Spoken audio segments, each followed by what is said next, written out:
what's unity? Like UNITY? What's unity? To me, unity means oneness. Okay. Being with your family, being in a community, some type of engagement, involvement. Like family, us having dinner together. Yeah. Once a week is just unity to me. I love dinner once a week. I do too.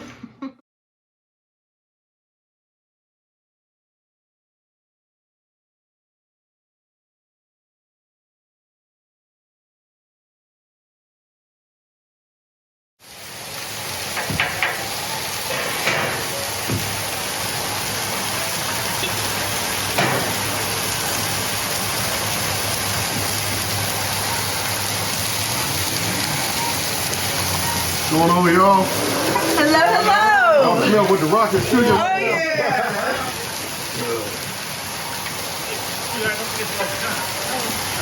Hello, y'all. Hey, Mr. Cunninghams. Hey, it's looking good right now. That's for you, bro. Oh, man. What's going on, Bob? What you doing? See what I'm doing, son? Oh yeah. Oh yeah. Did you see the blacking on there? Oh my God. I know you're not a black. I know you're not a black and catfish. Yeah, I know. But dude, I think when you have if you have it this way, you hear that sizzle? How could you resist?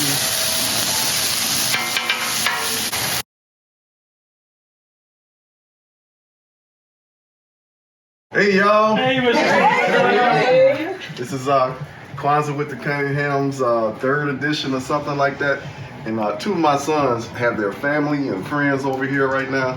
And they usually eat my food all the time, but now they get to see the process. Yeah, that's they get right. to see the process. So Yeah. today, man, what am I cooking? Somebody remind me what I'm What's on the menu, Mr. C?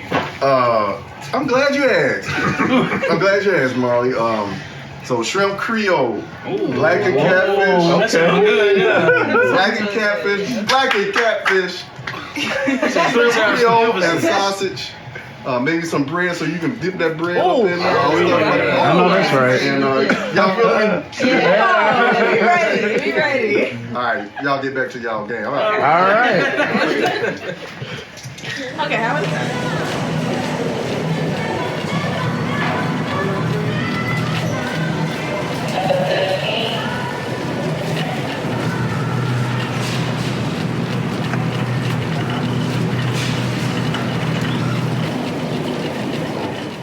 I'm reminded of a time back in my 20s when I worked at this grocery store in Hyde Park, and our competition was this other store on the other side of Hyde Park, and that was the Co-op. It was called the Co-op, and that didn't mean nothing to me back in my 20s because I was like, okay, whatever, Co-op, whatever.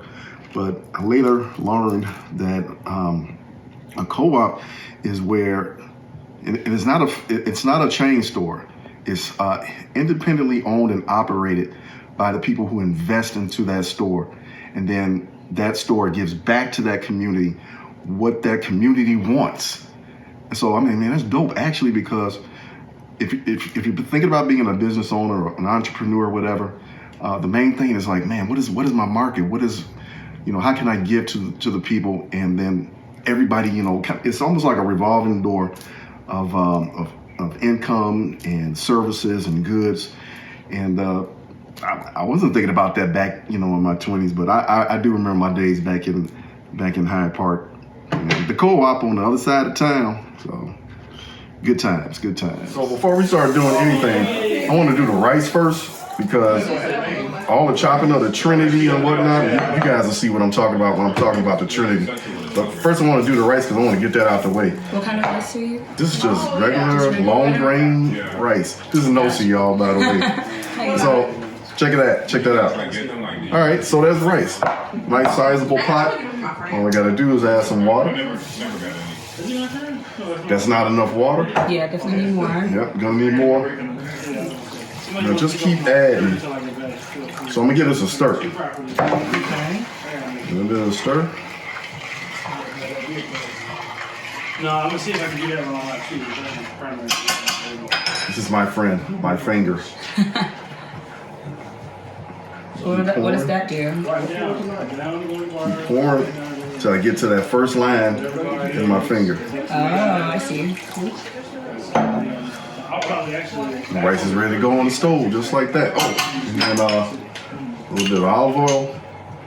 And then we're gonna boil this and then bring it down to a low simmer. That's my rice.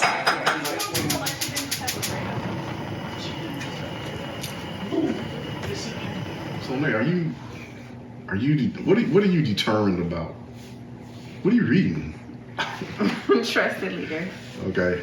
So like are you determined about something or? I've always been determined to be a goal setter. Okay. I got 1 million degrees now. Bachelor's and a doctorate degree. I think education has always been on the forefront of being self-determined. Like ambition enough to have the knowledge. So knowledge is power. Reading has always been everything. So. And it's fundamental. It is. Yeah. I'm sorry, I didn't mean to interrupt you while you was reading. So. You're fine.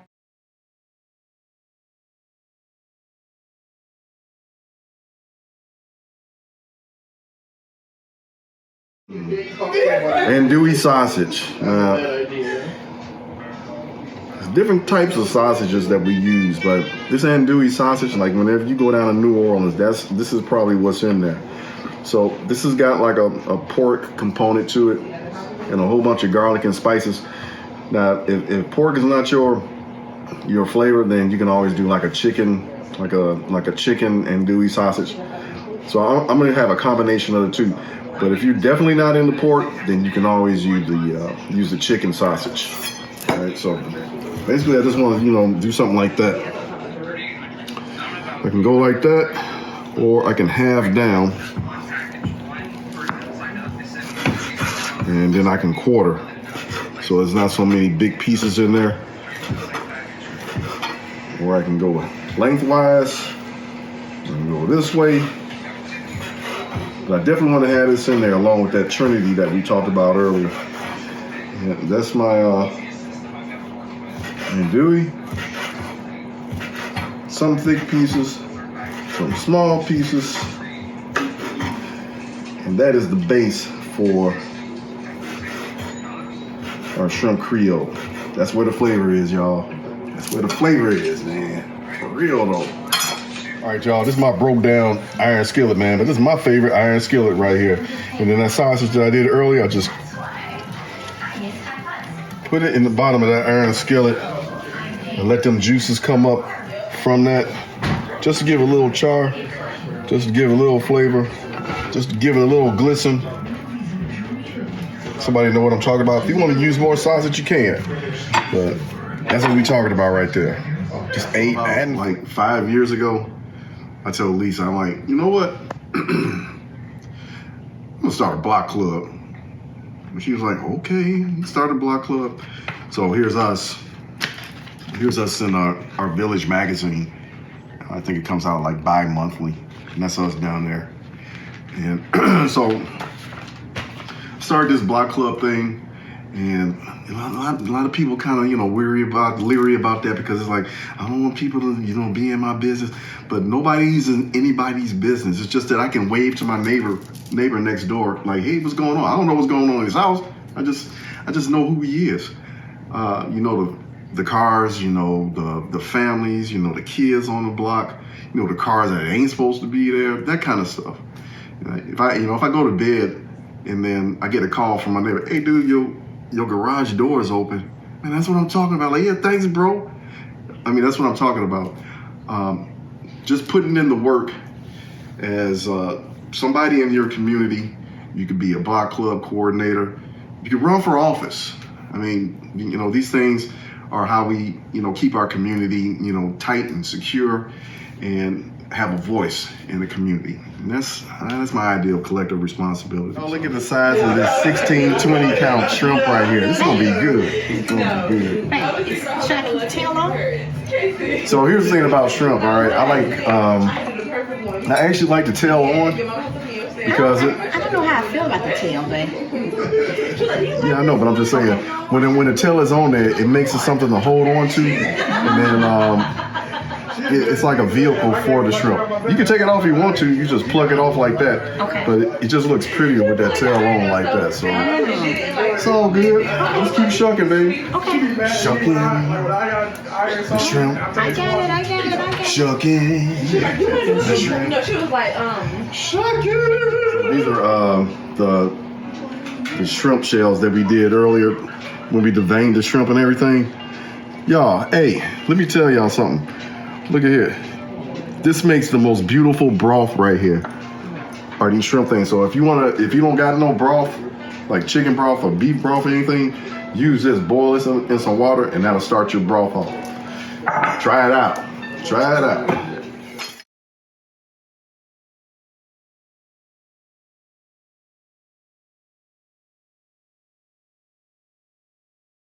All right, so basically what I got going on here is paprika, cayenne, onion, garlic. And I'm just gonna season these deveined shrimp with that mixture.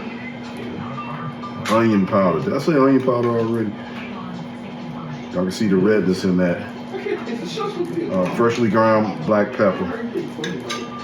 Just put that on liberally. Now you don't want this to be on your shrimp too long in a refrigerator. Like, I'm gonna marinate my shrimp. Nah. You don't want to cook the shrimp in the refrigerator. That's the last thing you don't want to do. Then just a little bit more of gumbo filet or sassafras. Get that going there like that. Take my hands. There's nothing wrong, y'all, with getting intimate with your shrimp, your chicken, your meat, your pork, or whatever. Nothing wrong with getting like that, because when this goes to the hot skillet or pan or whatever, we're looking for that char. For that char.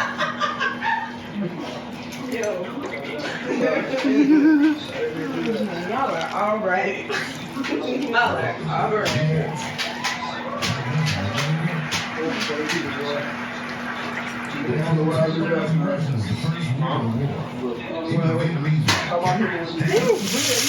So I like to do my shrimp first with a little butter, a little olive oil, to get that color on it.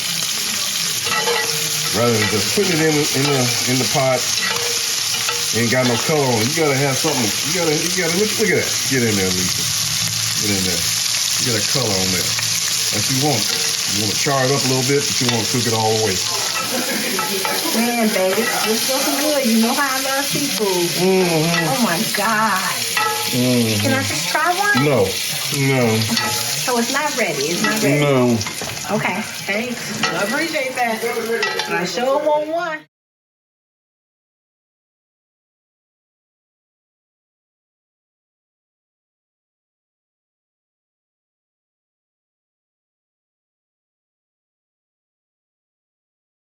Tend the wood. Can somebody please tend the wood? Can somebody please tend it? Thank you. Onion. Got my green pepper. Kind of low there. Hey, DJ, that fire get a little bit low over there. Fire is getting low. DJ, do you know how to tend fire or what? Mr. C, what we got going on right here? So what I'm doing is like the Trinity, like this. Trinity, wait, are we talking about the Father, Son, and the Holy Spirit, or? Okay, Father, Son, Holy Ghost. I mean, I get that. Yeah, we talking about three things going on here. Okay.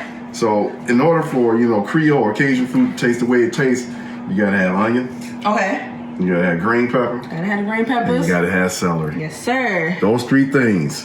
Trinity, 1, 2, 3, and that's pretty much the base for our Creole shrimp. It's gonna be good. Cool. It's gonna be good. Y'all got that fire on a hot flame or whatever? What y'all doing right here? Y'all helping me out? If I run a hot flame right here, I just want to show y'all off the stove so I can see. So that's a sausage that went in there and that rendered down that oil. And so what I want to do on the stove is add the celery. This is the Trinity. I don't know if y'all heard about this earlier. The onion. and the green pepper. And then what I'm gonna do is I'm gonna actually stir that around with pepper and salt and everything, and a little bit of sassafras. Then somebody in the house said they actually like okra. I do. I love love okra. Thank you. I love okra, fried okra. So actually, if you get in here real close, look at that right there. There's those little cells in there. Okay, okra is actually, gumbo. Well, it's a thickener. And so like early soups and stews, you use okra to kind of like thicken everything. And then there, what came along was roux and stuff like that. So all that goes in there. We'll be right back. And then this is just plum tomatoes right here. And so y'all shirts don't get messed up. You go like this. I just push in here a little. Yep. Okay. Yeah. It does. But this is fun though. I like Alright, smooching up tomatoes. I feel like a chef. this is a therapeutic experience. Yeah, it's therapeutic. It's hard. So we need a microphone. Yeah, so you can hear the sound of the squishing. Just keep going. Because actually the tomatoes is what does the whole Creole thing. So actually, people see. I told you. So people always say, "What's the difference between Cajun and Creole?" Well, Creole is like the modern hip thing to say, and then Cajun is like the more countryside provincial thing to say. So they kind of like collide. They kind of like So, babe, I have a question. With you. Okay. Why do you squish the tomatoes when you could just buy tomato juice? What? Really? I'm just asking a question. Really? Is this fun? Yeah. Okay. So it's about the fun. It's therapeutic. Okay. Okay. It's gonna add to the flavor and character. Right. Oh. So some people say, what's the difference between gumbo, Creole, gumbo, etouffee, and this thing right here? This is just basically tomato based, but gumbo is like a roux base. Thanks, Ataya. Roux base, and then etouffee is also like a roux base. So sometimes when we have a roux base, it's gumbo, it's etouffee, and then when it's Creole, it's just like a tomato base. So Learning something new. all tomatoes good? Yes, I think All right, cool. Because that's going to go into my trinity mixture. Cuban, I'm gonna show you. Get up here, man. I'm gonna show you how to make shrimp Creole. There ain't no shrimp Creole in here, but I'm gonna show you how to do shrimp Creole. All right, so first you need a big pot. Get your pot. Okay, that's your pot. All right, and then what you're gonna do is you're gonna put some oil in here. Put some oil in there. Okay. Then what you're gonna do is you're gonna get some sausage. You're gonna cut up some sausage. You're gonna put your finger right here, like you. Don't cut yourself.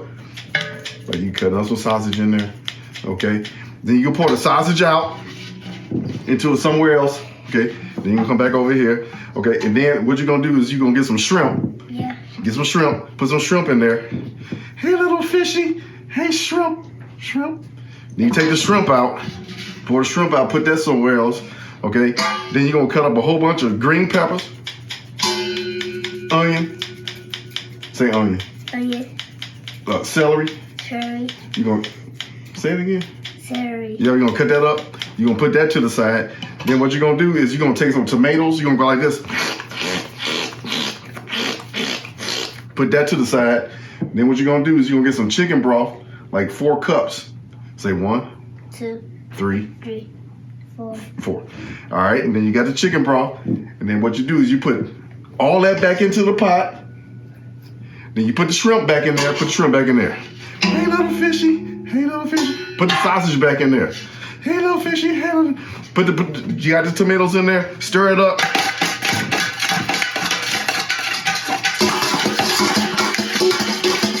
Yep. Go slower. Go slower. Go slower. Go slower. Go slower. Go slower. Go slower.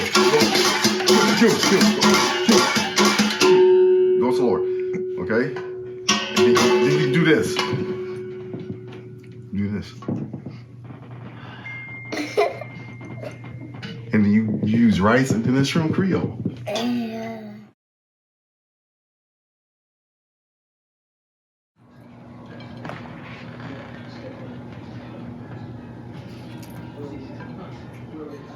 that blackened catfish right there. Look at that, y'all. Look at that char up on there. Look at that char up on there.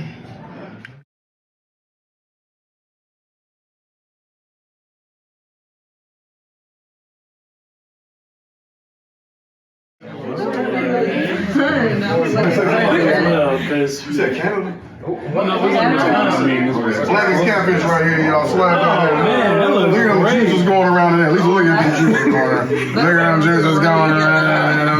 That looks amazing. Yeah. Look at them juices going around in there. And then, what I like for herbaceousness. Herbaceousness. Oh, yeah. Oh, look at that. He got the food. What do you say that Lord, we thank you for this gathering, Lord. We thank you for getting together with family and friends as we enjoy company and we enjoy good food during this Kwanzaa season. Lord, bless this food for the nourishment of our bodies. In your name, we say amen.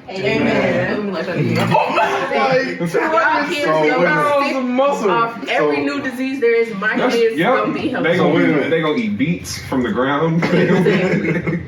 So wait a minute.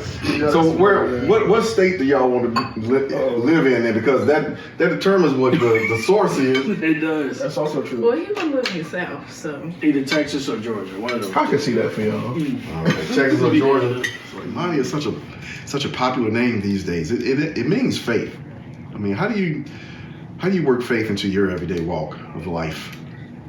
Being a Christian is being a believer of faith, knowing that God will put you through and push you through whatever process or situation that you are in. Right. And I have faith these holidays that everybody will be okay.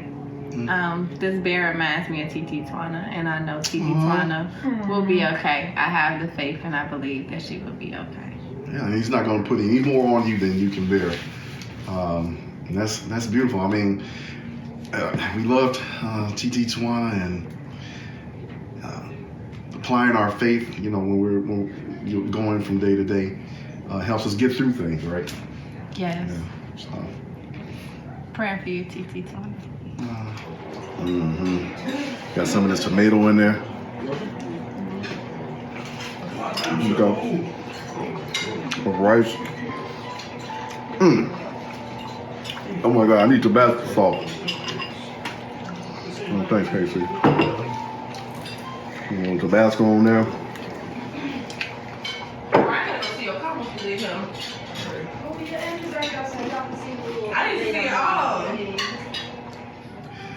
Decades ago when Kwanzaa was first conceived, many thought it was the Christmas for just us, but it's hardly that at all. Anybody can celebrate this time between Christmas and New Year's Day. It's 7 days. Who doesn't want togetherness with friends, family, community? Who isn't determined to get themselves together in mind, body, and spirit? Who is bold enough to even start a block club or run for office? The audacity. Who doesn't want to become an entrepreneur and run their own business? Who feels like they matter? That they have all these great ideas, talents, taking the ball and running with it. Who realizes that this big, beautiful earth is the Lord's and the fullness thereof? This is that season. It's for you, it's for me, it's for anybody. Anybody can celebrate right here at Kwanzaa. So, Happy Kwanzaa. So from us, the Cunninghams, to our covenant family, Happy Kwanzaa. Happy Kwanzaa. Happy Kwanzaa. Happy Kwanzaa. Everybody. Happy Kwanzaa.